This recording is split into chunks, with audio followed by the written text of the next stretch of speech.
Hello student, welcome in school management and leadership class. In second unit today I will discuss the skills of teachers and principal for conducting SWOT analysis for improving quality school management. जैसा कि स्वॉट analysis एक प्रकार का ये प्रकल्प है जिसमें कि हम व्यावसायिक क्षेत्र में विद्यालयी वातावरण के अंतर्गत हम इसमें विभिन्न प्रकार की जो हमारी शक्तियां हैं, स्ट्रेंथ्स हैं, वीकनेसेस हैं, अपॉर्चुनिटीज़ हैं और कहाँ कहाँ हमारे थ्रेट्स हैं, खतरे हैं, उन सबको एनालाइज किया जाता है। इस तकनीक को प्रयोग करने का जो सर्वप्रथम श्रेय जाता है वो एल्बर्ट हम्फ्री को जाता है। इन्होंने 500 कंपनीज़ का डाटा कलेक्ट करके 1960 और 70 के दशक में स्टैनफोर्ड विश्वविद्यालय में एक सम्मेलन का इन्होंने नेतृत्व किया और इन्होंने स्वॉट विश्लेषण एक रणनीतिक योजना मॉडल जिसको कि हम संस्था के अंतर्गत किसी सदस्य के मूल्यांकन के लिए कर सकते हैं, शिक्षकों के मूल्यांकन के लिए कर सकते हैं और छात्रों के मूल्यांकन के लिए इसका उपयोग किया जा सकता है। A technique that enables a group or individual or move from everyday a group or individual's problem and traditional strategy to a fresh perspective। जैसा कि मैंने बताया कि इसमें ग्रुप के अंदर और वैयक्तिक रूप से भी हम उनके जो वीकनेसेस हैं, अपॉर्चुनिटी हैं, जो थ्रेट्स हैं और स्ट्रेंथ हैं, उनका हम मूल्यांकन कर सकते हैं, उनके बारे में वो सारा चीज़ें जान सकते हैं। क्योंकि SWOT analysis is a strategic planning and strategic management technique used to help a person or organization identify strengths, weaknesses, opportunities and threats related to the business, competition और project planning। यानी कि विद्यालय संस्था के अंतर्गत या वैयक्तिक रूप से हम अपनी हमारी कौन सी शक्तियां हैं, कौन सी कमजोरियां हैं, क्या हमारे लिए हमारे पास अवसर हैं और कहाँ कहाँ हमको खतरे हो सकते हैं, इसके आधार पर हम इसका उपयोग कर सकते हैं। SWOT stand for strength, weaknesses, opportunity and threats. Strength is refers to the factor that are likely to have a positive effect on achieving the school's objectives। इसके अंतर्गत जो हमारी स्ट्रेंथ होती हैं वो पॉजिटिव इफ़ेक्ट लिए हुए होती हैं और इसमें हम विद्यालय के जो भी उद्देश्य होते हैं उनको किस तरीके से प्राप्त कर सकते हैं वो निहित होता है। Weaknesses it refers to a factor that are likely to have a negative effect on achieving the school's objective. ये नकारात्मक प्रभाव से युक्त होते हैं और ये वीकनेसेस हैं जिसमें कि हम विद्यालय के उद्देश्यों को प्राप्त करने में ये बाधक सिद्ध होते हैं। थर्ड है opportunities. It refers to external factor that are likely to have a positive effect or achieving or exceeding the school's objective or goal not previously considered। यानी कि जो हमारे पास जो अवसर आ रहे हैं जो कि हमारे एक्सटर्नल बाह्य कारक होते हैं जिनके माध्यम से हम अवसरों को प्राप्त करते हैं और इन्हीं के माध्यम से हम जान सकते हैं कि हम स्कूल के ऑब्जेक्टिव को अचीव करने में जो हमारी अपॉर्चुनिटी हैं वो कितनी हमारी सहायक हैं। And threats it refers to the external factor and condition that we are likely to have a negative effect on achieving the school objective। ये जो हमारे खतरे हैं, ये भी हमारे एक्सटर्नल फैक्टर होते हैं और ये भी नेगेटिव इफ़ेक्ट रखते हैं, जो कि विद्यालय के हमारे जो उद्देश्य हैं, हमारे विज़न और मिशन को प्राप्त करने में ये थ्रेट्स, ये चुनौतियाँ जो है हमारे बाधक सिद्ध होती हैं। अब हमारी अपॉर्चुनिटीज़ क्या हैं और थ्रेट्स क्या हैं? What opportunity are open to you? क्या अवसर आपके लिए उपलब्ध हैं? What trends could you take advantage of? मतलब कौन सी ऐसी ट्रेंड्स हैं जिनसे कि आपको लाभ हो सकता है? क्या आपकी शक्तियां हैं? दूसरा, थ्रेट्स में कौन से थ्रेट्स से आपको को हानि हो सकती है? कौन सी खतरे जो है आपको आपके कंपटीशन में आ रहे हैं, जो आपको मतलब प्रतियोगिता में कौन से खतरों को महसूस कर रहे हैं? जब आप प्रतियोगिता करते हैं, कंपटीशन करते हैं, तो वहाँ क्या खतरे आपके सामने आते हैं? What threats do you weaknesses expose to you? और मतलब कुछ जो थ्रेट्स आते हैं वो ड्यू टू वीकनेसेस के कारण आते हैं, हमारी कमजोरियों के कारण आते हैं। तो ये फैक्टर जो हैं, जो हमारी अपॉर्चुनिटीज़ और जो हमारे थ्रेट्स हैं, वो हमारे स्वॉट एनालिसिस के अंतर्गत एक महत्वपूर्ण भूमिका प्ले करते हैं।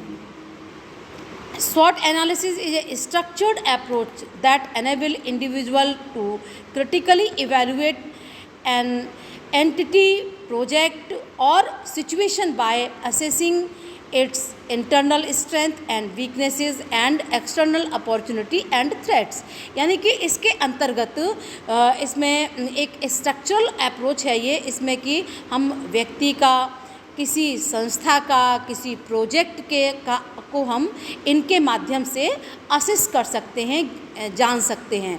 SWOT analysis for school, it is a tool that can provide prompts to management, teacher and staff involved in the analysis of the effective and less effective in the school system and procedure। और विद्यालय के अंतर्गत हम शिक्षकों का, अपने प्रबंधन का, स्टाफ का, इसके माध्यम से हम SWOT एनालिसिस के माध्यम से इवैल्यूएट कर लेते हैं कि ये हमारे लिए कितने इफ़ेक्टिव हैं, कौन हमारे लिए लेस इफ़ेक्टिव है। इस सिस्टम के माध्यम से वो चीज़ें हम याद कर लेते हैं।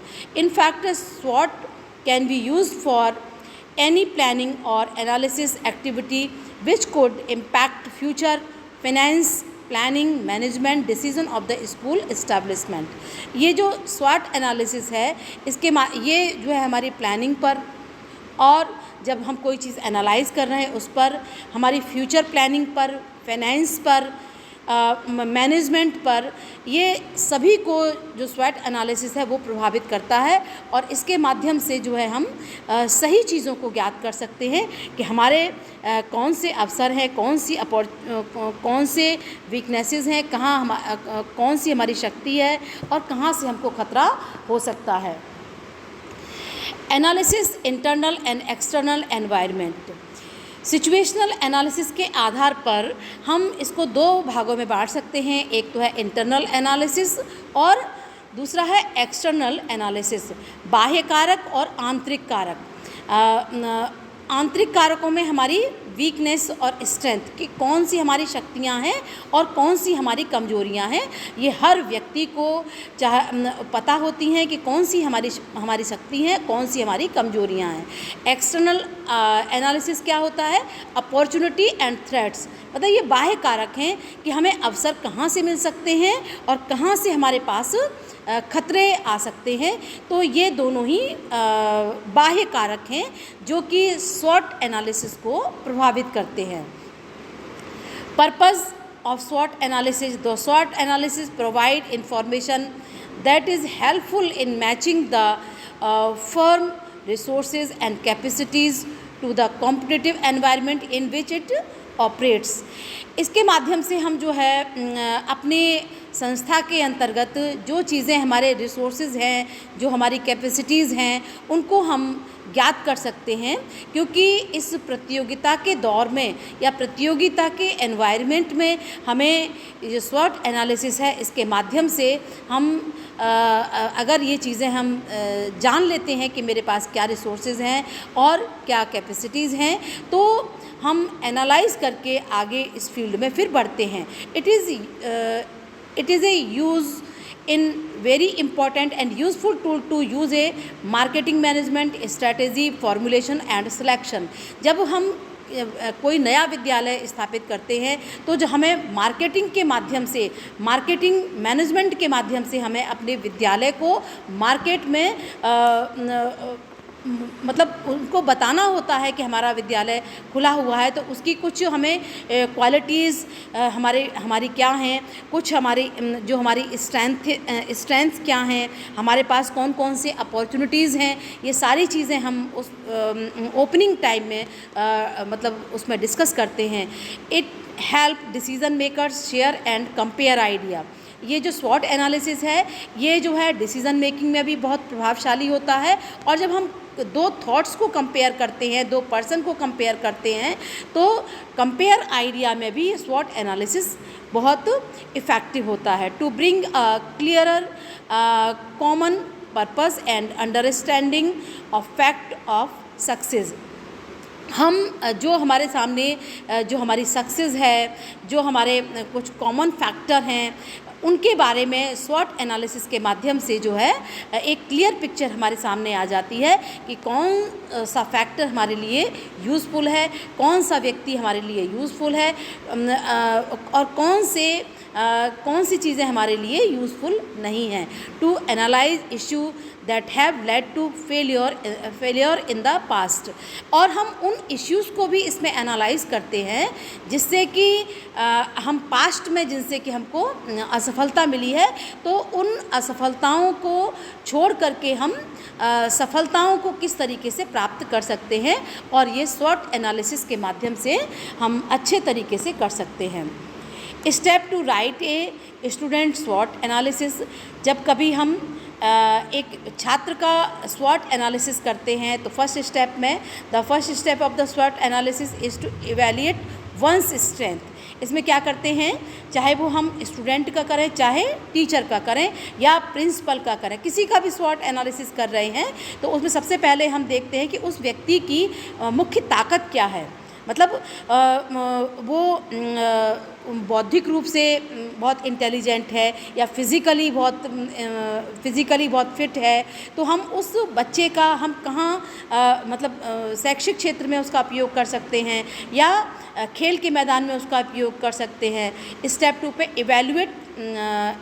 Evaluate the weaknesses. इसमें फिर हम उसकी वीकनेसेस कहाँ कहाँ हैं, उसकी कमजोरियाँ कौन कौन सी हैं, वो हम इवैल्यूएट करते हैं। थर्ड स्टेप पर आइडेंटिफाई द अपॉर्चुनिटी।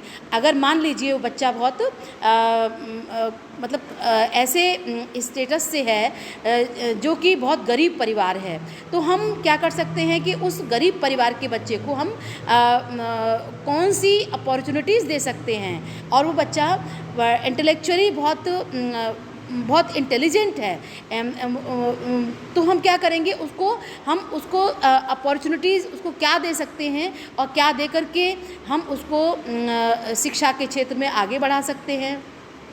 अच्छे रिज़ल्ट के लिए उसको हम मोटिवेट कर सकते हैं। अगर वो फिज़िकली स्ट्रांग है तो खेल के मैदान में उसके लिए हम अपॉर्चुनिटी दे सकते हैं। और इसके बाद में स्टेप 4 पर watch out for the threats. उसके सामने जो है खतरे कहाँ कहाँ से आते हैं, तो वो चीज़ें भी हमको देखनी होगी कि कौन कौन से जो फैक्टर हैं जो कि उसको खतरा उत्पन्न करने वाले हैं। एंड इसके बाद में हम क्या करेंगे, ड्रॉ मीनिंगफुल कंक्लूज़न, और उस व्यक्ति के बारे में, उस छात्र के बारे में, उस शिक्षक के बारे में हम एक मीनिंगफुल कंक्लूज़न निकाल लेते हैं कि हाँ, ये छात्र बहुत इंटेलिजेंट है, और अगर हम इसको कुछ अतिरिक्त सुविधाएं दे करके हम फैसिलिटेट करते हैं तो इसका जो एजुकेशनल अचीवमेंट है वो अप हो सकता है। बेनिफिट ऑफ ए स्वॉट एनालिसिस, इसकी लाभ क्या है स्वॉट एनालिसिस के? टर्न वीकनेसेस इनटू स्ट्रेंथ, इसमें जो हमारी कमजोरियां हैं उनको हम शक्ति में कन्वर्ट कर सकते हैं, शक्तिशाली बना सकते हैं। जैसे कि अभी हमने एक गरीब परिवार के बच्चे को हमने एक्स्ट्रा फैसिलिटीज़ दे करके हम उसकी एजुकेशनल अचीवमेंट को एक्सेलरेट कर सकते हैं। हम उसको फाइनेंशियली कुछ चीज़ें दे करके उसको फिज़िकली अगर वो खेल के मैदान में अच्छा है तो उसको और सारी फैसिलिटीज़ दे करके उसको हम सारे जो खेल के मतलब जो एपरेटस आते हैं, जो उपकरण आते हैं, उनको प्रोवाइड करके हम खेल के मैदान में भी उसको एक गुड अचीवर बना सकते हैं। तो उसकी जो भी वीकनेस है हम उनको स्ट्रेंथ में कन्वर्ट कर सकते हैं। इससे क्या होता है? मिनिमाइज लूजेस, मतलब हमारी जो हानियाँ हैं, जो हमारे लॉस हैं वो कम होंगे। Better understand external threats and opportunity, हम इसमें जो बाह्य जो हमारे खतरे हैं और जो हमारे अवसर हैं उनको हम अच्छी तरीके से जान सकते हैं कि कहाँ से हमको खतरे मिल सकते हैं और कौन कौन से हमको अवसर प्राप्त हो सकते हैं। And instrument in strategy formulation and selection, और ये जो है स्वॉट एनालिसिस एक इंस्ट्रूमेंटल स्ट्रैटेजी है। जब भी हम किसी का सिलेक्शन करते हैं उसमें एक इंस्ट्रूमेंटल स्ट्रैटेजी की तरीके से काम करता है। स्वॉट एनालिसिस फ्रेमवर्क, इंटरनल एनालिसिस जब हम करते हैं तो उसमें स्ट्रेंथ, शक्तियों को हम देखते हैं और उसकी कमजोरियों को देखते हैं। एक्सटर्नल एनालिसिस करते टाइम हम उसकी अवसरों को देखते हैं और खतरों को देखते हैं कि कहाँ से कौन से अवसर हमको प्राप्त हो सकते हैं और कहाँ से हमको खतरे मिल सकते हैं। हाउ टू कंडक्ट स्वॉट एनालिसिस, अब हम इन जनरल स्वॉट एनालिसिस किस तरीके से करते हैं? Analyse of internal and external environment. हम इसमें क्या करेंगे? जब भी हमें किसी स्टूडेंट का या टीचर का हम स्वॉट, या किसी संस्था का या किसी प्रोजेक्ट का हम स्वॉट एनालिसिस कर रहे हैं तो हम इसमें क्या करते हैं कि हम इंटरनल और एक्सटर्नल एनवायरनमेंट दोनों को हम एनालाइज करेंगे, दोनों का विश्लेषण करेंगे। इसके बाद में प्रॉब्लम स्वॉट एनालिसिस एंड डॉक्यूमेंट्स, इसमें जो है जो भी हमारे डॉक्यूमेंट्स हैं उसको और उनको भी पूरी तरीके से एनालाइज करा जाएगा कि जो भी हमारे पास उपलब्ध आंकड़े हैं, जो भी हमारे पास डॉक्यूमेंट हैं, उनको हम प्रॉपर इसमें एनालाइज करने के बाद में फिर क्या करते हैं? Prepare action plan. काम करने के लिए हम एक एक्शन प्लान तैयार करते हैं कि किस तरीके से किस प्रोजेक्ट पर किस तरीके से वर्क किया जा सकता है भविष्य में। और ये सारी चीज़ें, मतलब अगर हम भूतकाल में, पास्ट में जो चीज़ें हम कर चुके हैं उनको अवॉइड करके उन नई चीज़ों की तरफ हमको बढ़ना होता है जो कि हमारा भविष्य का एक्शन प्लान है। तो वो सारी चीज़ों को हम एनालाइज पहले से ही करके फिर एक न्यू एक्शन प्लान इस स्वॉट एनालिसिस के माध्यम से हम तैयार करते हैं। Thank you class.